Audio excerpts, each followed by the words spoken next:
ஹோட்டல்லலாம் போன 10 நிமிஷத்துலேயே ஆர்டர் பண்ண 10 நிமிஷத்தில் இந்த மாதிரி ஒரு எறா ஃப்ரை கொண்டு வந்து கொடுத்துருவாங்க.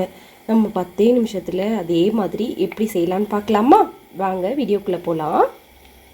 நல்லா கிரேவி அதுமா ஒரு எறா ஃப்ரை பண்ணிடலாமா? சிம்பிளான எறா ஃப்ரை தான் பண்ண போகிறேன். இன்றைக்கி எப்படி பண்ணலான்னு பார்த்துடலாம். அதுக்கு கொஞ்சோண்டு எறா எடுத்திருக்கேன், ஃப்ரெஷ் எறாவா. இந்த எறாக்கு தேவையான அளவு நான் உப்பு இப்போ வந்து மிளகாத்தூள் போட்டுக்கிறேன். 2 கரண்டி போட்டுக்கிறேன் இந்த இதுக்கு. இப்போ இதுக்கு தேவையான அளவு நான் உப்பு போட்டுக்கிறேன். இப்போ இதை நல்லா ரெண்டத்தையும் சேர்த்து மிக்ஸ் பண்ணி வச்சிடலாம். இன்றைக்கி நான் இதில் இஞ்சி பூண்டு போட போகிறது இல்லை, செய்யும் போது இஞ்சி பூண்டு போட்டு செஞ்சு காட்டுறேன். நல்லா இதை வந்து மிக்ஸ் பண்ணி ஓரமாக எடுத்து வச்சுருவோம். இப்போ என் பாத்திரத்தை அடுப்பில் வச்சுட்டு அடுப்பை பற்றிக்கிறேன். காயட்டும் நல்லா. இப்போ அடுப்பு நல்லா காஞ்சிருச்சு, சட்டி காஞ்சிருச்சு, சாரி. இப்போ நம்ம வந்து எண்ணெயை ஊற்றிக்கலாம். தேவையான அளவு எண்ணெய் ஊற்றியாச்சு. இப்போ நல்லா எண்ணெய் காஞ்சிருச்சு. இப்போ இஞ்சி பூண்டு போட்டுக்கிறேன். கிட்ஸ்க்கு ரொம்ப பிடிக்கும், கண்டிப்பாக அது செஞ்சு கொடுங்க.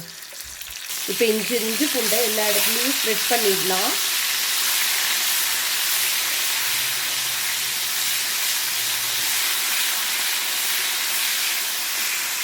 இப்போ இஞ்சி பூண்டு நல்லா முருகி வந்துருச்சு. இப்போ இதுக்கு ஓரமாக வச்சுட்டு இப்போ நம்ம விரவி வச்சுருக்கோம் பார்த்திங்களா, இந்த எறாவை வந்து அப்படி இதில் போட்டு எடுத்துடலாம்.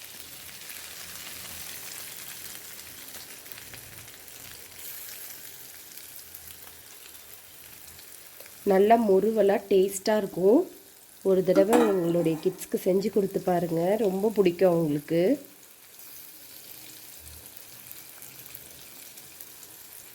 நான் ஏற்கனவே எறாவை கழுவி நல்லா தண்ணிலாம் வடித்து வச்சுருக்கேன். அதனால எறால் வந்து இப்போ தண்ணி விடலை.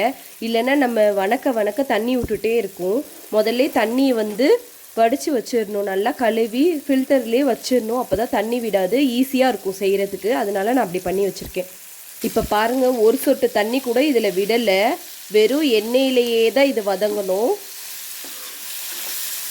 நல்லா இங்கே பாருங்கள், சுருள் நல்லா வதங்கிடுச்சு பாருங்கள். இது நல்லா முருகலாக பொரிக்கணும். கொஞ்ச நேரம் இந்த மாதிரி கிண்டி விட்டுட்டே இருங்க. ஏன்னா ஒரே இடமா அது சுருளும். இல்லைன்னா இப்படி கிண்டி விட்டுட்டே இருந்தால் எல்லா இடமும் எறா சுருண்டு வந்துடும்.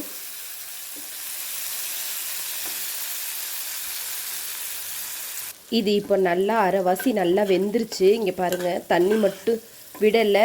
நல்லா தண்ணியை வடிகட்டியாச்சு. அதனால் தண்ணி விடலை, எண்ணெய் மட்டும்தான் இருக்குது. இப்போ இந்த ஸ்டேஜில் மூடி போட்டு மூடி வச்சுருவோம்.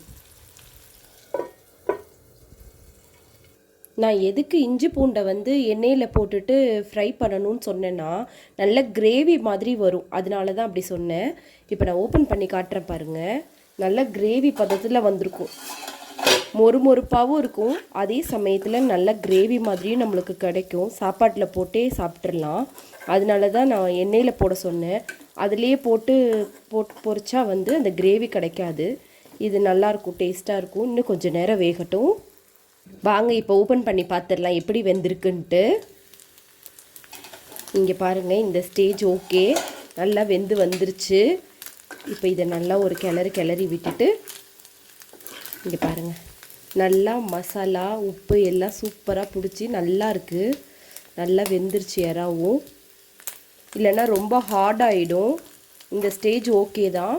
இதில் நம்ம ஆஃப் பண்ணிடலாம். ஆஃப் பண்ணிவிட்டு இப்போ நம்ம ஒன்று வந்து எடுத்து சாப்பிட்டு பார்க்கலாம் எப்படி வெந்திருக்குன்ட்டு. நல்லா சூடாக இருக்குது.